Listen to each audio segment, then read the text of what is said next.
在上一集，我们穿越了山区，走进了加利菲亚的绿荫秘境，也邂逅了新的旅伴，走进了浩瀚的景点。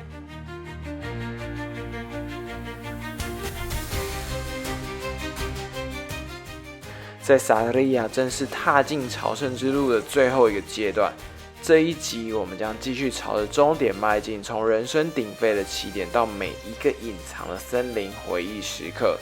一起踏上最后100公里，会有什么故事呢？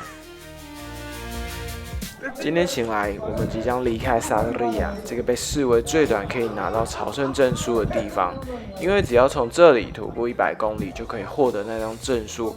街上人声杂沓，有些人刚刚开始，有些人已经走了数百公里。我们先拍一张照，记录这一刻。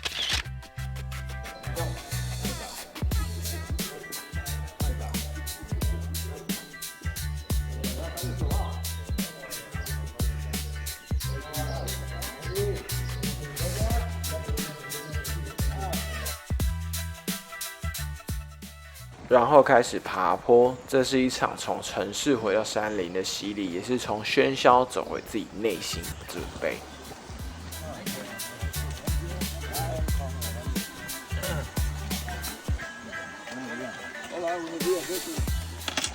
经过一段山路，我们在一个咖啡吧停留，户外很宽敞，阿密套做了素食的鲔鱼罐头，然后意大利人的美食基因就开始流动，过敏一下好吃的三明治就好了。接下来看到驴子，但没有看到 Shrek。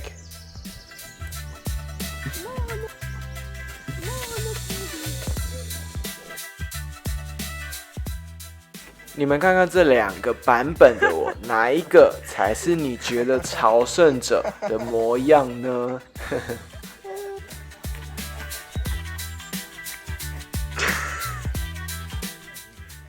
中午时分，我们抵达传说中的100公里的里程碑，这是整趟旅程的心理的新的一个转折点。你知道吗？很多朝圣者会在这里合照留念，因为这是你真正进入最后冲刺的感受。但同时也提醒你，还没有结束，因为你还有最后100公里。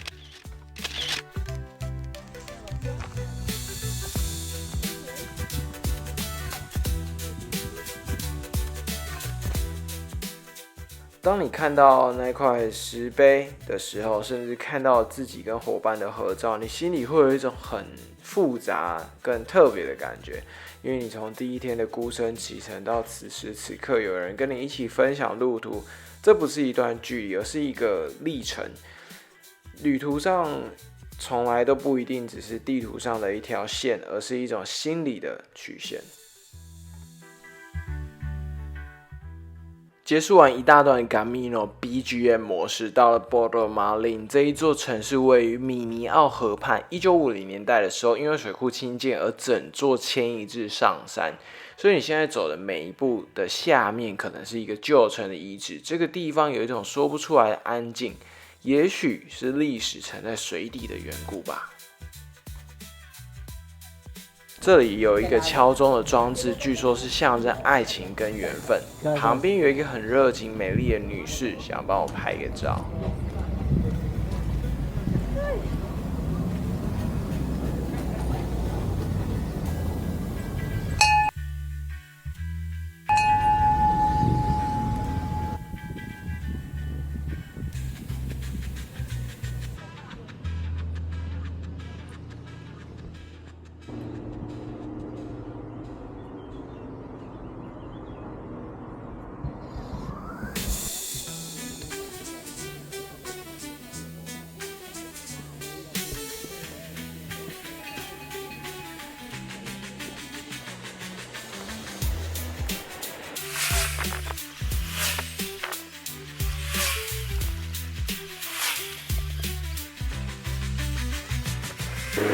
走进了这里，需要经过一个超长的桥，这里看起来很像台湾南投的那个地方，整个环境很优美。过桥之后会有一个很高耸的阶梯，仿佛来提醒你，美丽的事物总是要爬一段。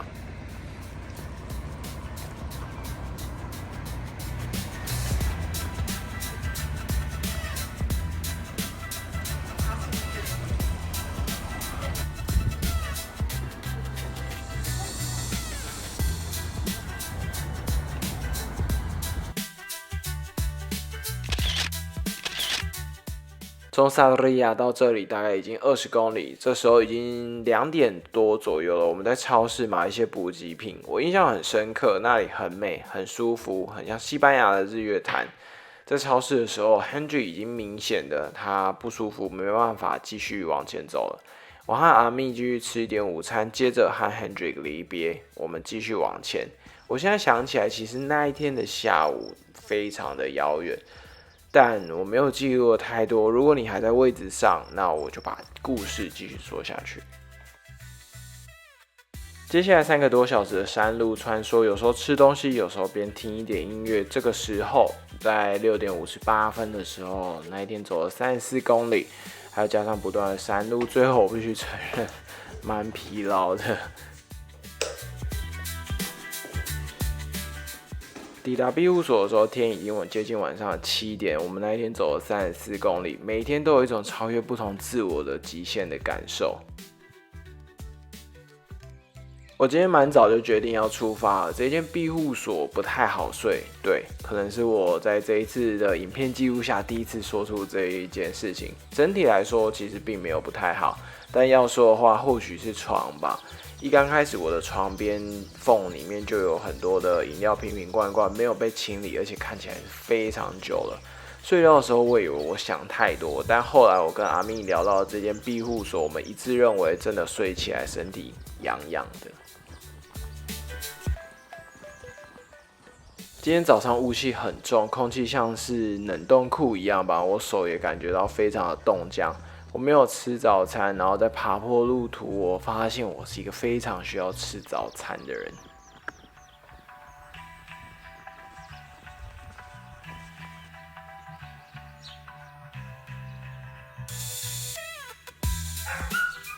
到了下一个城镇，阳光终于露脸了。我自拍了一下，这趟路途我很少自拍，因为比起留下脸，我觉得更需要被记录的是这条路的表情吧。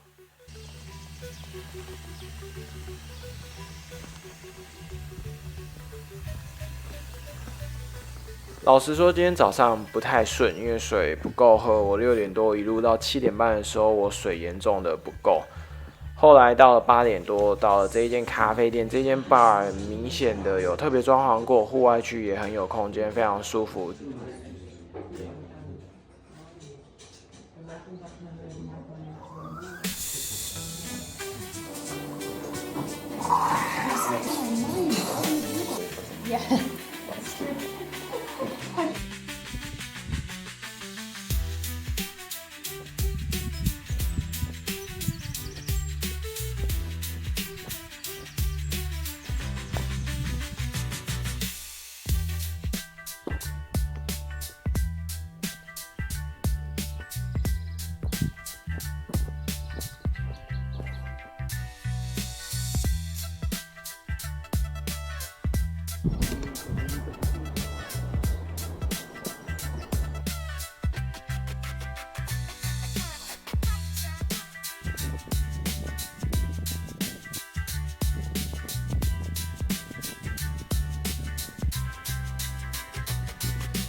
今天一个人走比较多，沉浸在自己跟朝圣的路途。现在要走进一个会停留一个位置，它是一个章鱼角著名的城镇，也算是一个大城市，非常推荐你们可以在这里停留。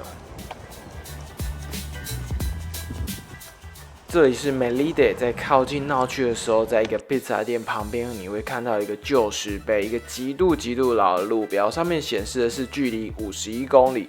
当然，随着里程数重新的勘定调整之后，Melide 的中心现在离 San Diego 距离是52.726公里。跟你们说，我从朝圣路第一天到现在，偶尔都会看到这个东西，它就是小时候会看到的虎喵万金油。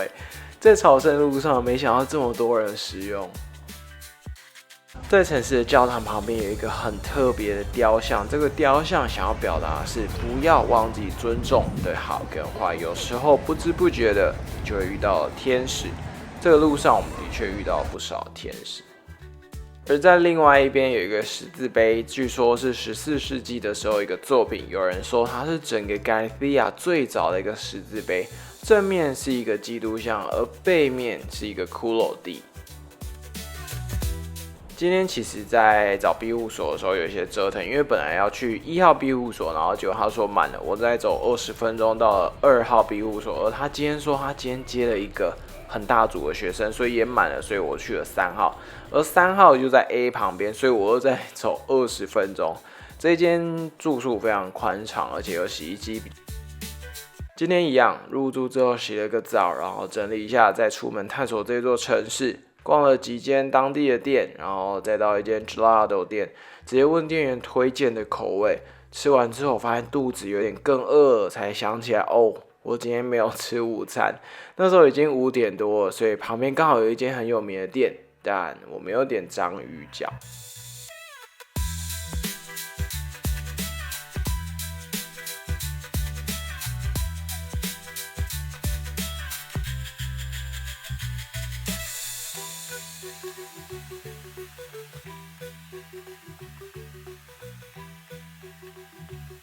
今天出发后，再踏上了森林。清晨的空气很冰凉，脚步踏在落叶跟泥地交错的小径上，像是再次被大自然唤醒的那一刻。我没想到我这么快又再迎来这样的一天呢。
后来大概12点多，我还在山林里独自行走，阳光很舒服。我决定停下来吃点东西，因为今天经过的城镇也不多。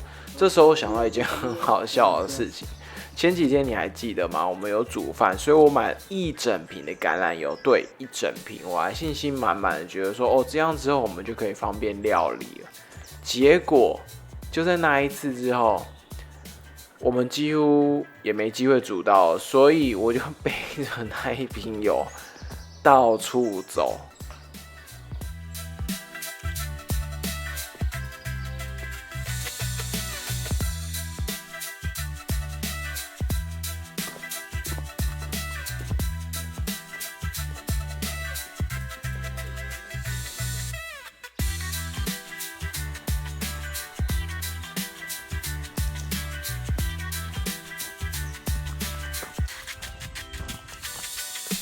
下午的太阳更是变本加厉的晒，虽然只有25度左右，但走起来让我觉得头非常的晕。我决定不硬撑了，我看到一间 bar， 我决定先进去休息。那里的气氛很不错，不一定都是朝圣者，反而还大多是观光客。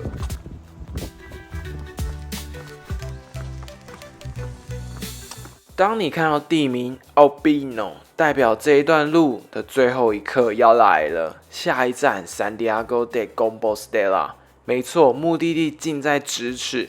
Daniel 脚程比较快，他在前面几天已经先抵达了。Hendrik 则因为身体的不舒服，他还落在后面1-2天。这时候我心中开始涌现很奇妙的情绪，这是一种说不出来的复杂。你说很喜悦吗？也很多，很突然，倒是真的非常非常突然，还有好多好多。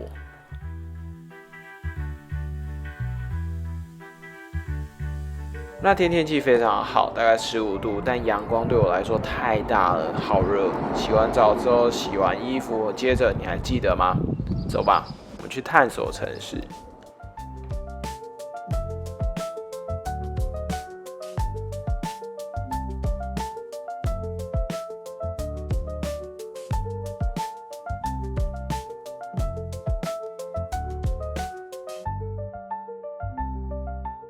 我记得那一只边境，它很聪明，甚至会对我装乖，还有装无辜。但是它太喜欢玩了，喜欢跟客人玩，所以主人都会把它叫进去。其实当天晚上我心情非常非常复杂，不是因为环境，而是我完完全全没有想到，我隔天要走进圣地亚哥，我真的完全没有准备好。